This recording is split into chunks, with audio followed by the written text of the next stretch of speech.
Oke ya, kita santai aja.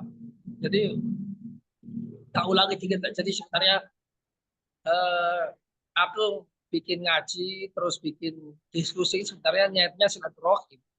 Silaturahim, ngopi-ngopi, ngobrol-ngobrol. Tapi harus ada temanya. Kalau enggak kan sia-sia.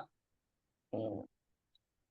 Sambil aku sering ke kafe nih belajar belajar dari nol, gitu. Belajar lagi apa ilmu-ilmu yang menarik yang belum aku bisa gitu. Belajar AI, belajar investasi, ikut grup-grup profesor-profesor orang-orang Cina yang kaya-kaya itu, dapat insight baru, wawasan baru, keren banget. Makanya aku membuktikan sendiri sebenarnya orang orang Jawa ya atau orang Indonesia secara umum itu harus belajar keuangan sama orang-orang Cina. Mereka itu santai tapi tabungannya banyak. Gak hedon tapi tabungannya 1 juta, 500 juta. Ya pekerja biasa, nggak punya perusahaan, tapi rajin banget menyisihkan uang. Nah, uang yang banyak itu kan bisa diinvestasikan gitu ya. Yang bikin orang kaya itu bukan kerja Hmm. terus menerus, enggak. Tiap kali kerja dapat duit, duitnya disisihkan berapa persen, 20%, kalau bisa 50%, kalau bisa lebih canggih lagi dapat 80%. Enggak enggak dapat gaji tinggi atau dapat bisnis tinggi langsung gaya hidupnya naik. Nah, itu aku belajar banget itu. Nah, makanya aku kaget di grup-grup Cina itu, buset, orang-orang itu kalau investasi, Prof, saya transfer 100 juta, 200 juta, 300 juta, 500 juta, 1 M. Buset, ini orang kerjanya apa? Tak lihat di Instagram kok. Ya, ya karena emang manajemen keuangannya bagus. Hmm. Wow, aku sampai malu waktu waktu ditanya investasi berapa gitu. Mau belajar investasi kripto atau investasi saham apa gitu, belajar berapa duitnya, itu 200.000, sekarang jutaan, masih kecil banget.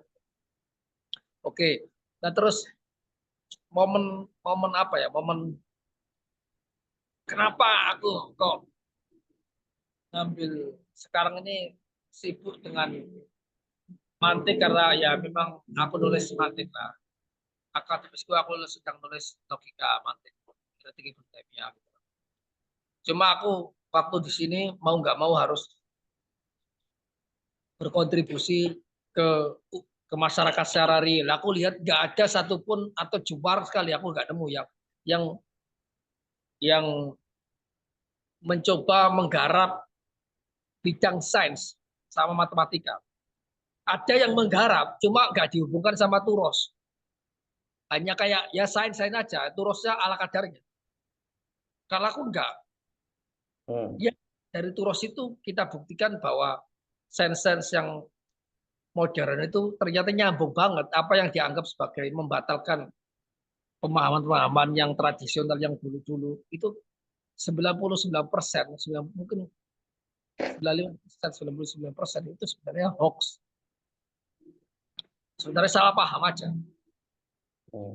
Teori Heisenberg, teori apa itu, realisme yang berlawanan sama apa itu, abstraksi. Kan orang-orang bilang kalau kalau nggak real ya abstrak. Ini kan pembagian yang ekstrim. Kalau nggak real, real itu wake atau isi, musyakhos, ya itu mujarrad, abstrak. Padahal kalau di kalam, di filsafat, enggak. Harus ada 3. Mutlakoh, Hmm. mujarradah, musyakhos, Iya, makhluto. ya, Yang makhluk. mutlakoh itu hilang. Mutlakoh itu hilang juga. Kok aneh? Yang absolut. Min haitsu hiya hiya. Mahia itu memang harus ada mutlakoh, Hmm. mujarradah, makhluto. Tapi orang-orang, aku lihat orang-orang yang baca filsafat barat, baca anon itu menganggapnya ya cuma 2 doang. Kalau nggak abstrak, ya itu realisme yang memiliki apa itu personifikasi real, nyata, indrawi. Ini kan aneh. Nggak bisa kayak gitu. Akibatnya nanti itu bisa mengingkari nilai-nilai luhur. Apa itu Hmm. kebenaran? Itu kebenaran nggak ada. Yang ada orang yang berbuat benar. Apa itu keindahan? Keindahan nggak ada. Karena keindahan itu abstrak. Abstrak itu hanya dalam pikiran. Enggak. Subjektivitas maksudnya. Yang indah. Sesuatu yang indah. Gunung yang indah. Bunga yang indah. Aneh. Keindahan Hmm. nggak ada. Tapi sesuatu yang indah ada. Nggak bisa. Ada. Makanya ada. Mutlako. Mahya mutlako. Absolut itu. Dia Iya. menjadi bagian dari sesuatu yang indah. Keindahan itu menjadi bagian dari sesuatu yang indah. Kalau nggak ada keindahan, maka nggak bisa kita menyebut sesuatu itu indah. Dua-duanya itu nyata, maujud fil kharij. Tapi kalau misalnya masuk ke ranah ketuhanan, bisa nggak kita ngelihat zat Tuhan itu min haitsu hiya sebagai mahya mutlaq?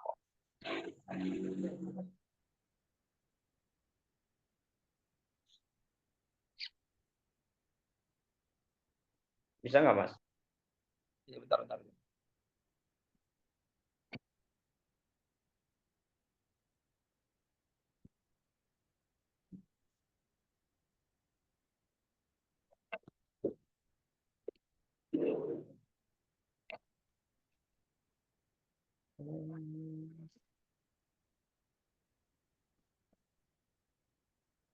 Bentar, bentar, bentar ya.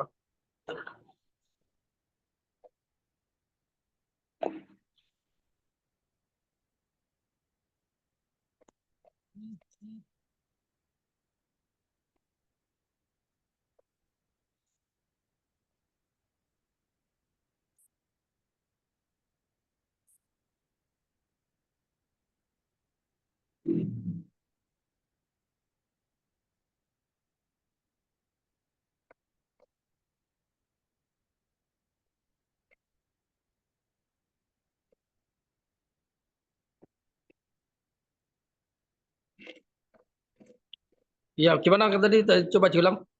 Tadi ini masih ada. Kalau kita masuk ke dimensi ketuhanan, bisa nggak Tuhan itu kita tinjau dari sisi mahya mutlak? Mahya mutlako. Hmm. Nggak bisa.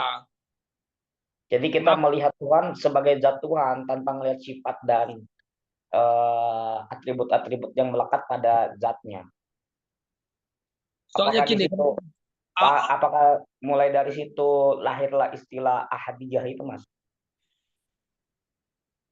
ada hubungannya. Tapi gini, kenapa kok analisis soal mahya itu nggak bisa cocok untuk Allah, ketuhanan? Kenapa? Karena Tuhan itu antara mahya sama tasyakhusnya nggak boleh berbeda.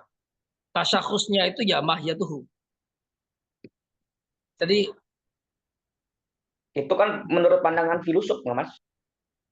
kalau Menurut menurut pandangan. mutakalimin, kalau menurut mutakalimin itu nggak pakai tasyakhus malah, nggak pakai tasyakhus. Memang wujud, tapi wujud bukan tasyakhus. Amrun itibari. Kalau menurut mutakalimin, amrun itibari kayak gitu. Berarti la Nah, wujudalahu fil kharij. nggak pakai analis apa ya? Nggak. Kenapa kok ketuhanan itu mahya sama tasyakhusnya itu harus satu? Karena harus wahidun min kulil jihad kan. Hmm. Tasyakhusnya ya mahya tuh nggak bisa Hmm. dibedakan. Nah, kalau mutakalimin bilangnya yang jumhur mutakalimin ya wujud. Wujud Allah itu ghairu ghairu dzatihi. Tapi ini bukan tasyakhus, wujud itu enggak bukan tasyakhus. Ya kan bukan tasyakhus. Amrun tibar. Hmm. Dia Iya, itu amrun itibari, benar. iya. Tapi kalau dilihat dari realitas nyatanya kan wujuduhu ain. Oh iya, wujud ainuhu ya. Ini aku sambil itu ya, sambil ngikutin kelasnya, instruksinya guruku di sini.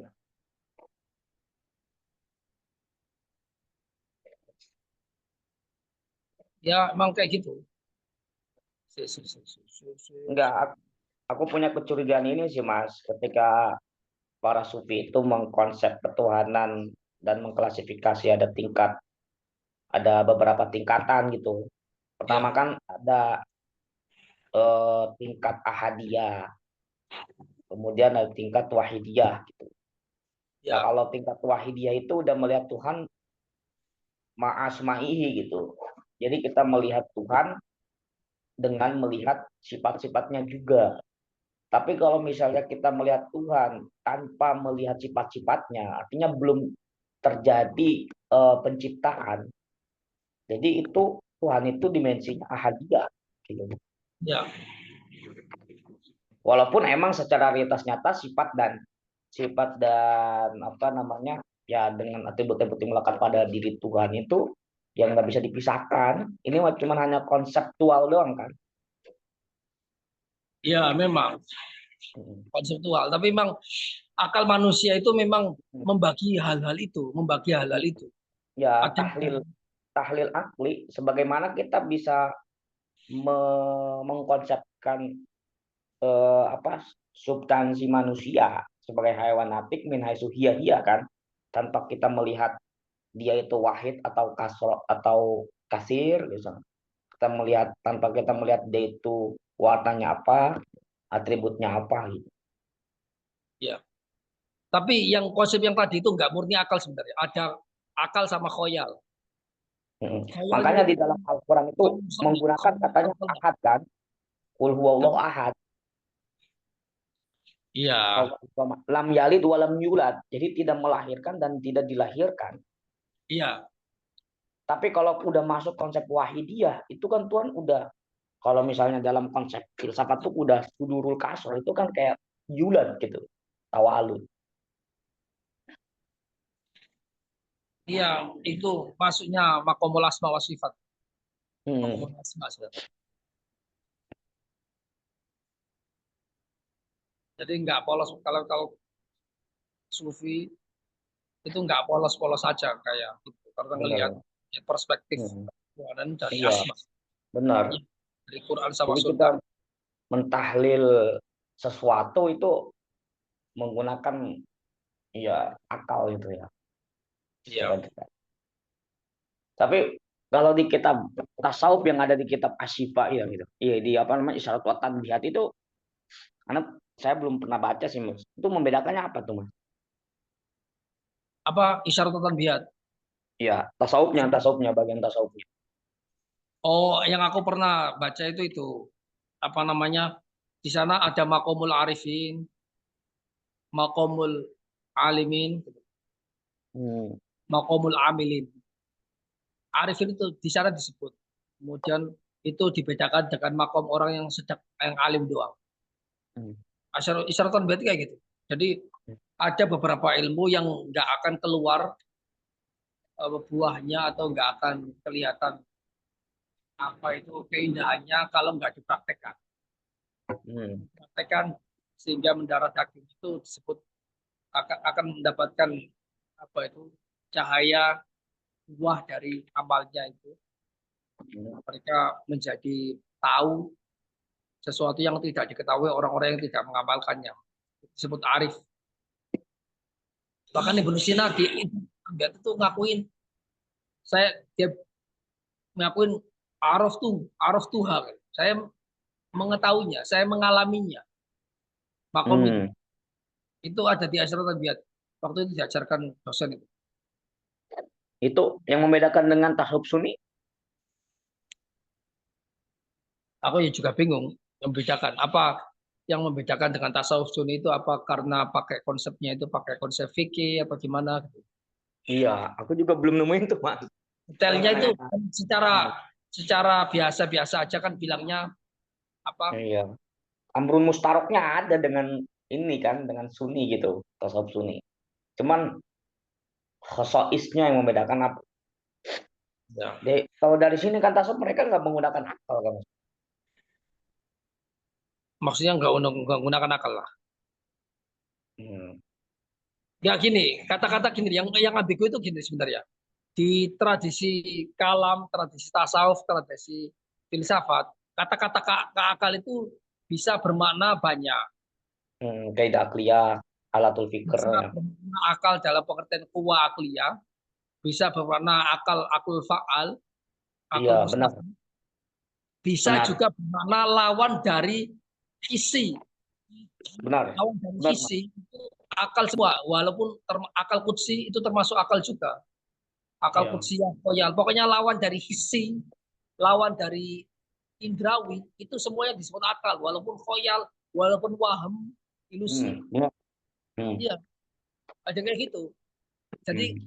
teks-teks di sana itu ulama ketika menyebut ini akal, ini indra, itu pokoknya akal itu diartikan lawan dari indra, entah akal beneran akal atau ilusi tawahum. Akliyah, uwa akliyah, Hmm. uwa mutawahima, uwa mutakhoyilah. Itu kan beda-beda, tapi pokoknya akal itu pokoknya yang bukan hisi. Ada kayak gitu juga. Iya. Teks Arabi itu kadang menyebut gitu juga. Ini akal, Hmm. ini bukan akal. Hmm. Ini akal, tapi arahnya maksudnya itu kadang akal beneran kuaknya, kadang larinya ke kuwa mutakhoyilah.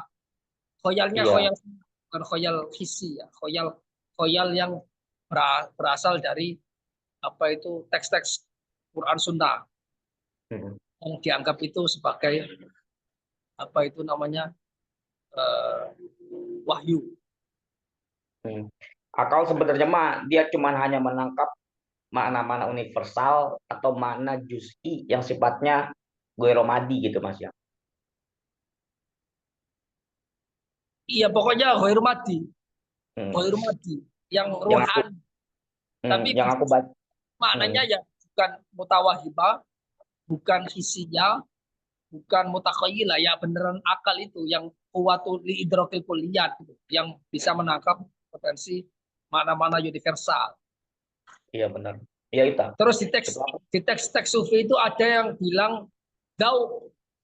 Nah, sementara di teks kalam sama filsafat, dauk itu salah satu kuwah hisiyah.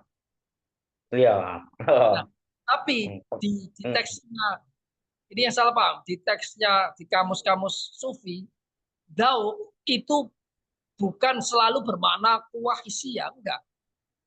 Tapi bermakna yaitu irfan.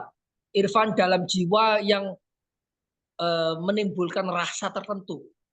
Itu disebut tadzawuk. Berarti Begitu juga sifatnya dengan berarti syair. juz'i Mas. Tadzawuk syair. Istilah tadzawuk syair. Merasakan syair kan nggak Hmm. ada rasa manisnya. Maksudnya kecut atau enggak. Tapi Hmm. diistilahkan dengan tadzawuk syair. Itu adalah rasa dalam jiwa saat membaca syairnya Mutanabi Umrul Qais. Kok ada bahagia-bahagianya, kok ada manis-manisnya, kok ada indah-indahnya. Itu disebut sebagai tadzawuk.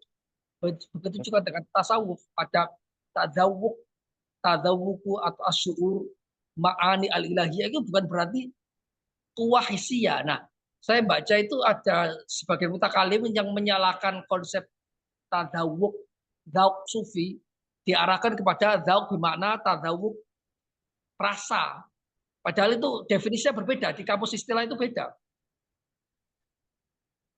Oh ini Arif, apa ini coba ini? Ibnu Arabi menetapkan ain sabita yang dari sisi akar pemahaman wahdatul sedangkan Asy'ari tidak mengakui ain sabit. Tapi mengapa orang yang Asy'ari akan namun mengikuti? Enggak, ain sabita itu gini, ain sabita itu tidak dibahas mutakalimin secara gamblang, tidak dibahas, tapi tidak diingkari loh. Loh, soalnya yang diingkari itu pemahaman yang lain. Ain sabita menurut tasawuf itu gini, ain sabita menurut tasawuf itu adalah eh, sesuatu yang nyata sebelum diciptakan atau hak kalau bahasanya Syekh Abdul Qadir Nasr itu hakikatul mumkinat qabla ijadiyah. Hakikatul mumkinat qabla ijadiyah. Hakikat halal yang mungkin qabla ijadiyah yang sudah diketahui oleh Allah itu ain Hmm. sabita gitu ya. Ya. Nah, tapi mutakalimin nggak membahas itu, tapi membahasnya mengatakannya itu adalah ta'aluk soluhi apa ta'aluk apa ta'aluk soluhi kodim apa ta'aluknya ta'aluk ilmu yang akodim. Jadi kan sifatul Ilmu bagi Allah itu ilmu Tuhan Mas, gimana? ilmu Tuhan nggak ada suluhi Mas, anjizi kodim semuanya kan. Tajis ya, ya.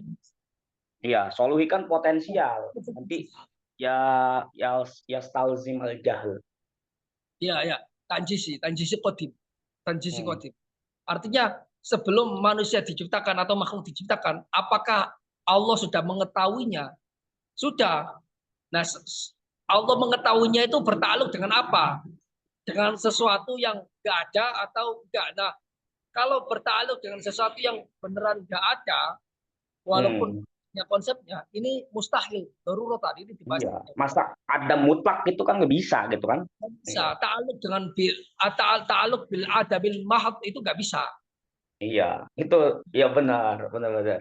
Itu kan, Membacanya dari perspektif ta'aluk al-ilm, yakni hmm, dia itu ta'aluk dengan mafahim saja atau konsep-konsep saja. Nah, tapi sama itu istilahnya kayak gitu. Tapi sama Ibnu Arabi, hakikat ini adalah hakikat mungkinan sebelum ijadiyah, sebelum diciptakan. iya, Itu benar-benar ada. Tapi adanya bukan berarti ada musyakhos. iya, Jadi kalau dari perspektif murni istilah, sebenarnya ain sabita itu nggak dibahas sama mutakalimin. iya. Dari perspektif yang seperti tasawuf enggak, tapi Hmm, dibahas hmm, dari hmm, perspektif ta'aluk hmm. doang. Muta'alak ini harus ada walaupun sekedar konsep. Harus ada. Kalau enggak itu apa ya? Mengingkari daruriyat. Ya ta'alak Iya, bil adam ma'al mahat itu enggak boleh. benar. Ya Ya ta'alak ta'alaq bil ya ta'alaq muqayyad. bil wujud juga Ah, itu kok ya kan meniscayakan bahwa wujudal mungkinat fil azal. Mustahil juga. ya, ta'aluk ini ta'aluk kasyaf, ta'aluk kasyaf, ta'aluk inkishaf. Nah, inkishaf kan ada inkishaf syai' al hadis, ada inkishaf asyai'ul qabla Qadim. qabla hudutsihi. Nah, yang Hmm. problem itu inkishaf al asya qabla ijadiyah. Nah, Iya itu benar. maksudnya. Apakah ilmu Allah itu bertakluk dengan sesuatu yang belum diadakan ini Hmm. disebut sebagai muta'alak, ini muta'alaknya benar-benar ketiadaan adabul mahad Iya, atau benar. enggak? Ternyata mutakallim bilang enggak boleh adabul mahad karena ya ta'alak bil adam al mahad itu Hmm. mustahil. Iya. Itu itu dijelasin sama ini di ini juga Mas dijelasin di Hasyiah Sila Putih yang ala Syarhil Adudiyah itu kan. Hmm.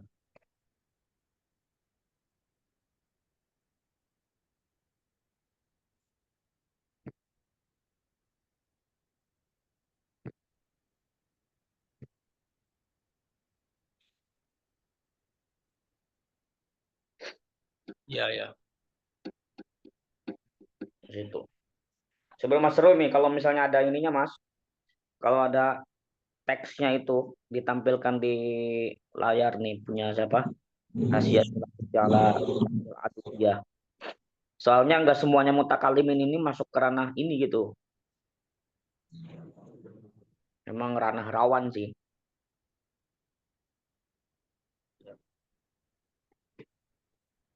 Repot emang. Iya, ranah rawan. Jadi sebenarnya ini muncul dari permasalahan apakah Tuhan itu bagaimana pengetahuan Tuhan sebelum diciptakannya alam semesta. Itu kan itu menjadi problematika besar gitu dalam pemikiran Islam. Makanya di situ muncul pemikiran Plato yang al-musulul a'la itu karena dari apa namanya? Qiyamu al-mumkinat fi zatihi. Ya. Cuman kan mayoritas jumhur masyayikh itu mengatakan gini, irtisamu suar maklumat fi zatihi ya. Ya perlu sampaikan. Hmm. Oke, kayak gitu. Terus Jadi yang Anda baca sampai sekarang ini problem dalam itu pemikiran Ibnu Arabi. Kalau aku ngelihat yang sih sebenarnya kalau aku ngaji ke mas saya, semua problemnya itu dijelaskan. Problemnya Ibnu Arabi yang itu dijelaskan semuanya. Yang unik juga itu buku Fususul Hikam yang paling rumit itu syarah sama hasiahnya itu banyak banget. Bahkan maktutotnya itu banyaknya itu mengalahkan syarah hikam loh. Oh Dibahas iya. sama ulama, disyarahi, mustalah-mustalatnya itu dijelaskan. Gitu loh. Enggak dibiarkan apa apa adanya tanpa ada pembahasan. Enggak dibahas detail. Mustalahatnya itu ditulis lengkap. Jadi gampang orang sekarang itu membela Ibnu Arabi itu gampang banget. Jauh lebih gampang daripada membela Ibnu Taimiyah. Kenapa? Karena turusnya Ibnu Arabi itu makdumah oleh para ulama. Istilah-istilahnya itu diperinci, dijabarkan.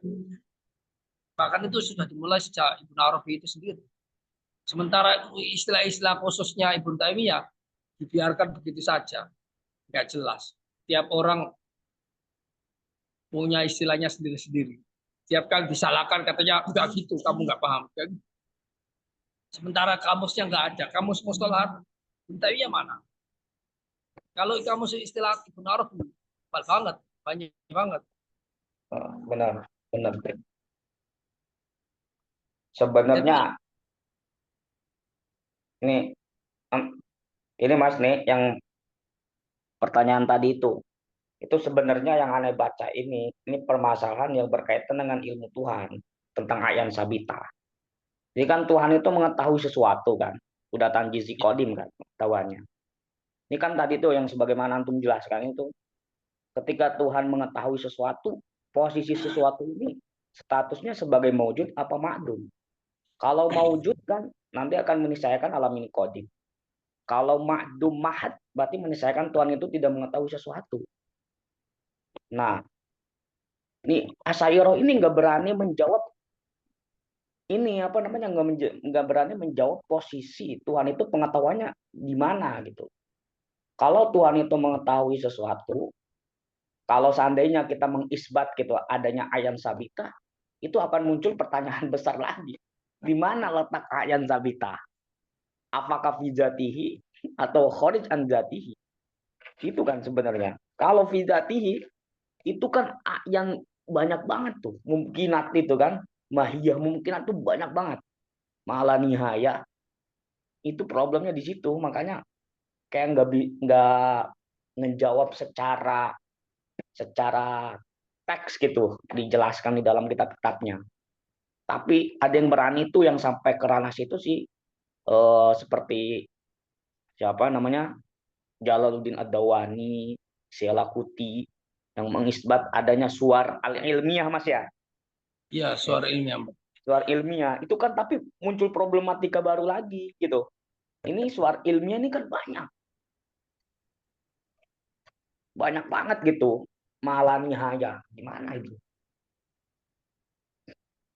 Jadinya sulit untuk dipecahkan sebenarnya. Sampai Mu'tazilah kan yang mengisbat ayat apa namanya eh, ahwal itu ya ayan sabita kan dia juga nggak menjelaskan posisinya di mana statusnya fizatihi nanti yamul hawadis fizatihi nanti problem ya udah berarti ta'aluk ilmu Tuhan kepada mungkinat ya udah gitu aja tuh Mas tanjizi kodim aja kaifiahnya gimana teknisinya nggak dijelasin tapi keren itu orang-orang filosof tuh berani gitu. Ini hujan. Nah, ya Suaranya itu ya. status mungkinatnya di mana? Fizatihi. Buset. Kalau fizati ini kan ya stalzim nanti qiyamul hawad. Qiyamul mumkinat fizatihi mala nihayatalah. Pertama itu. Yang kedua nanti meniscayakan Tuhan itu fa'il dan juga qabil. Fa'il Ya. karena Tuhan yang mencipta sebagai ilah, qabil karena Tuhan menerima zatnya sesuatu gitu loh, ta'asur itu. Terus banyaklah itu problemnya. Nah, Plato untuk menghindari ini Ini dia suaranya mengatakan keganggu ya adanya ini. unsulul Kencang a'la, banget ini. ya kan alam ide. Hujan.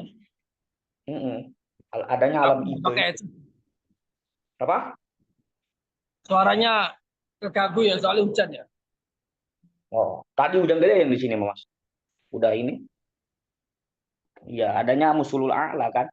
Makanya Plato mengatakan musul Allah itu nggak ada di zat Tuhan, dia di luar daripada zat Tuhan.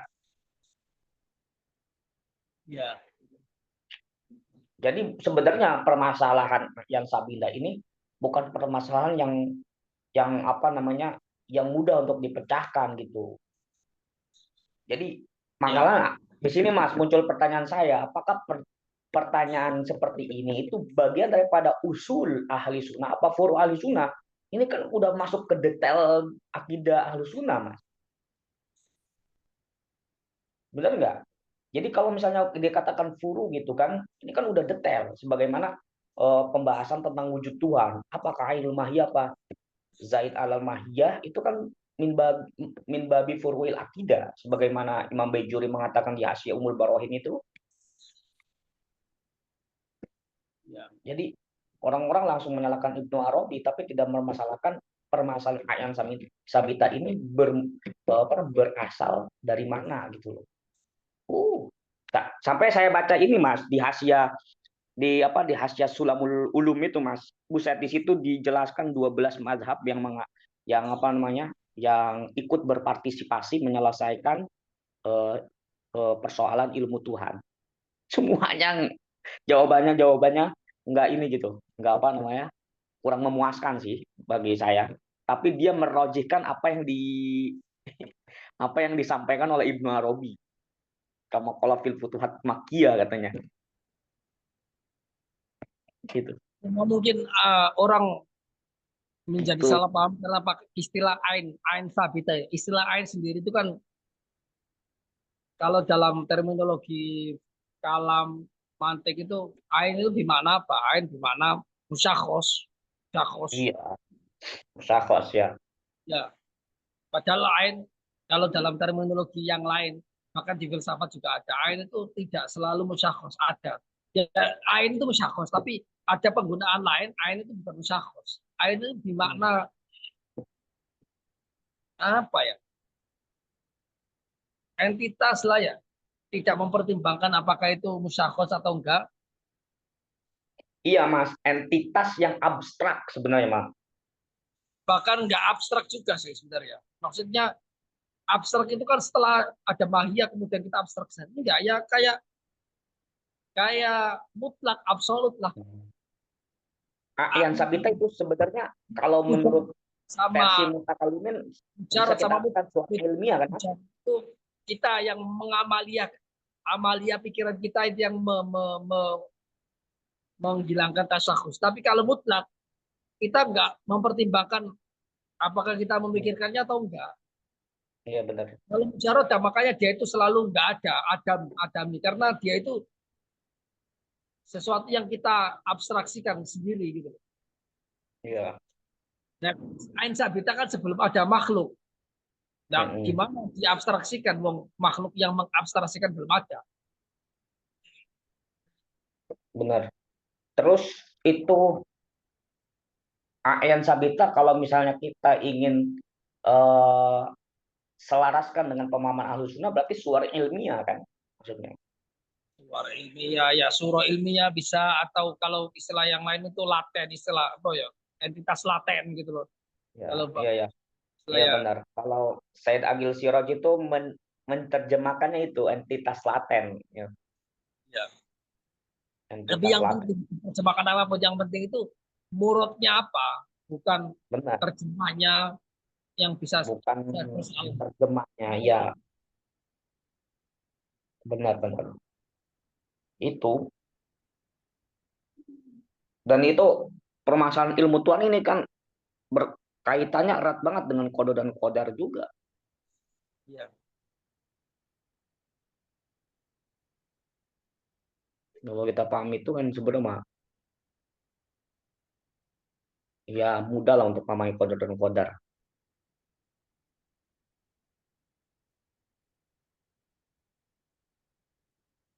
Entitas laten.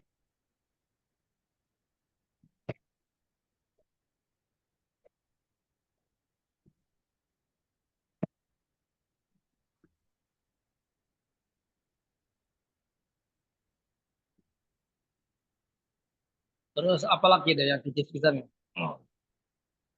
yang ilmu nggak netral malah malah nggak kebahas. Ya, gimana Mas? Ilmu nggak netral. Itu nggak netral gini loh. Orang yang mengklaim ilmu nggak netral, oke sekarang coba definisikan ilmu yang katamu nggak netral. Kalau mereka berhasil mendefinisikan, lo kan definisi itu netral, definisi kuli, sesuatu yang kuli itu netral. So dikun ala afrodin kafiro. Kalau nggak netral kan tiap otak beda-beda, ya kan?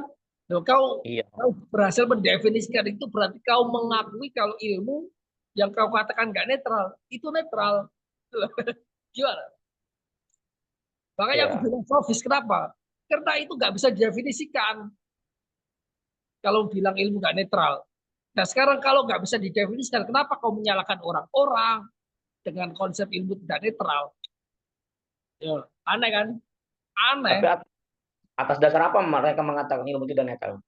Karena salah paham. Pertama. Yang kedua, karena sebenarnya ikut aliran di barat sana. Aliran apa? Shift paradigma. Paradigma shift. Apa itu?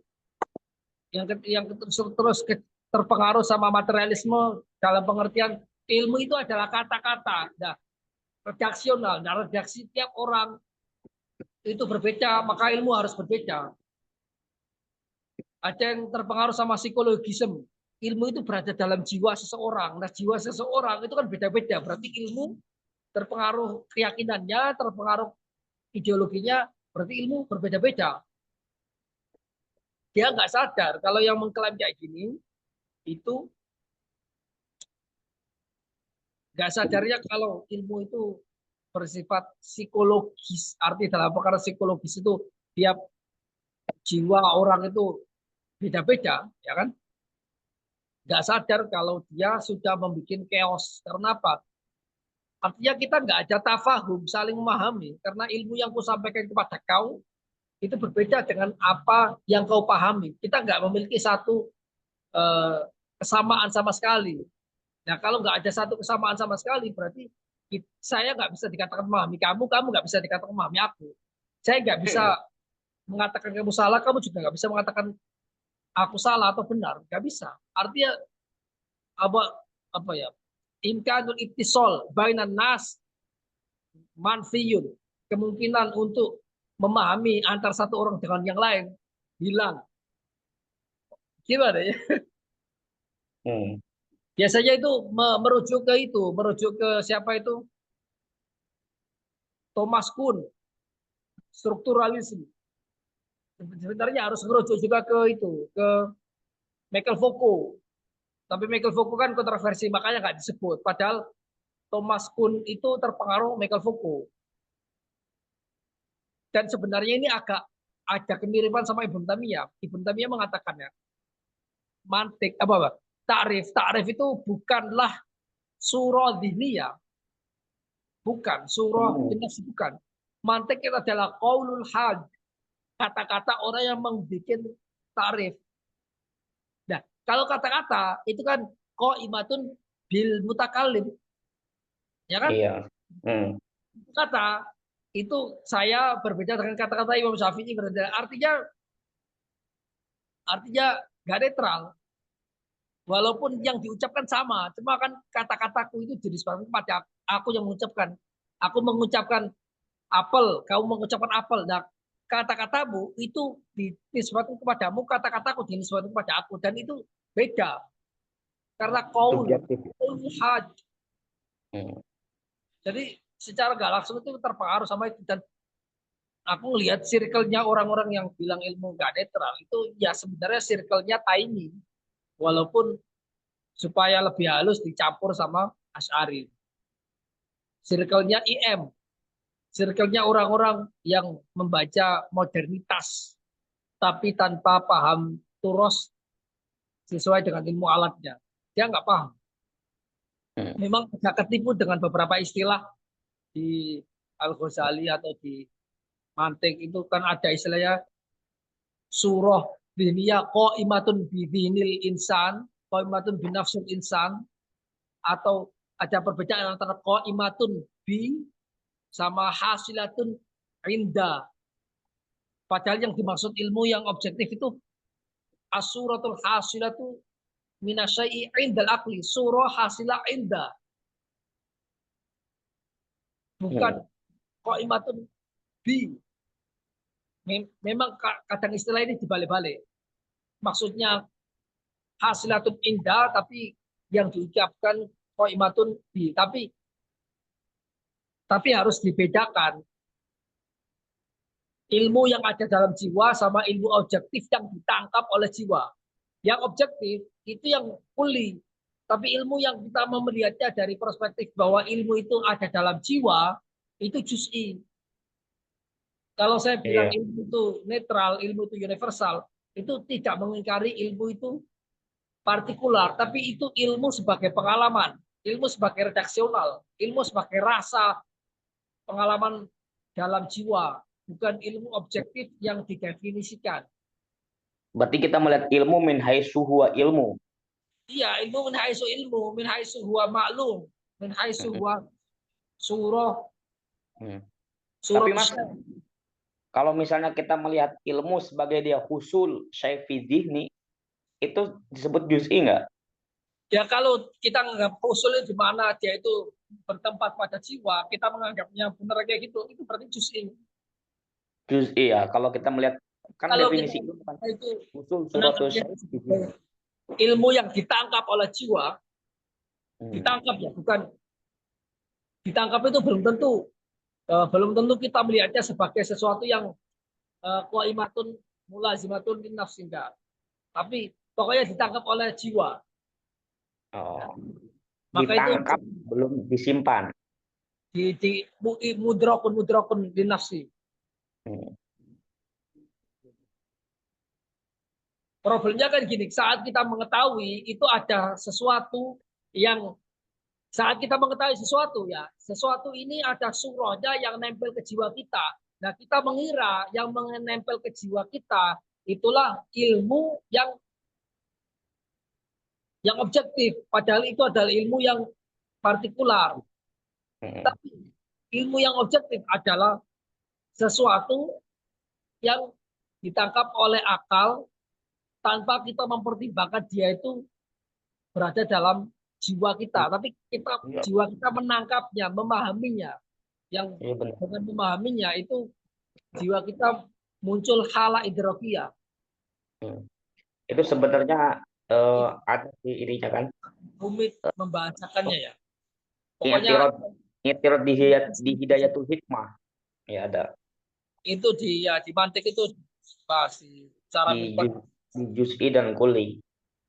Ya, salah satu hakikatul ilmi justru ada kulit. iya. Ini kecepat Banyak sih banyak asyator. semua ilmu itu berada dalam jiwa manusia, Benar. dianggapnya nggak ada ilmu objektif yang di luar jiwa manusia.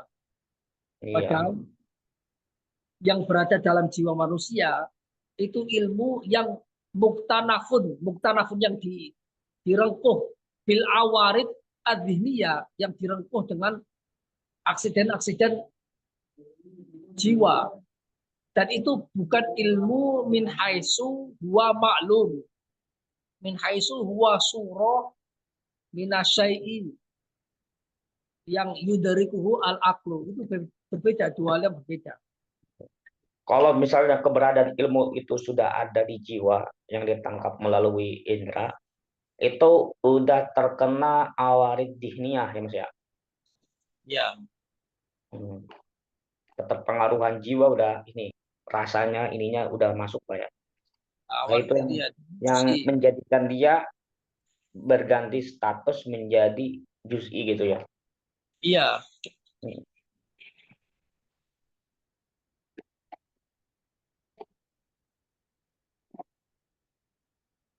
memang kayak gitu. Juz'i sama kul itu agak ribet bang. Mm-mm.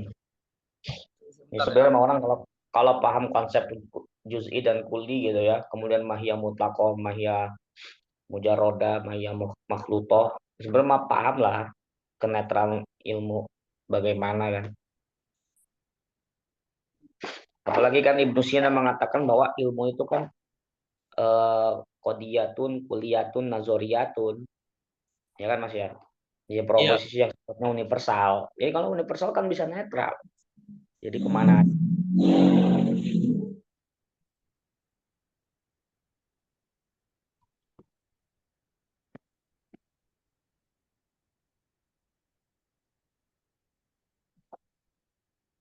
Ya Rasulullah. Oke, ada lagi yang dibahas Kak?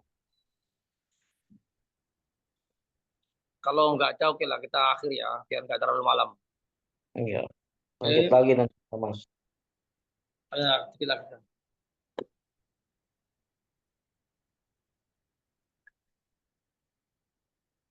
Ya Mas, makasih Mas. Oke, oke ya. Oke, kita Ya, tutup majelis kali ini. Allahul muwaffiq.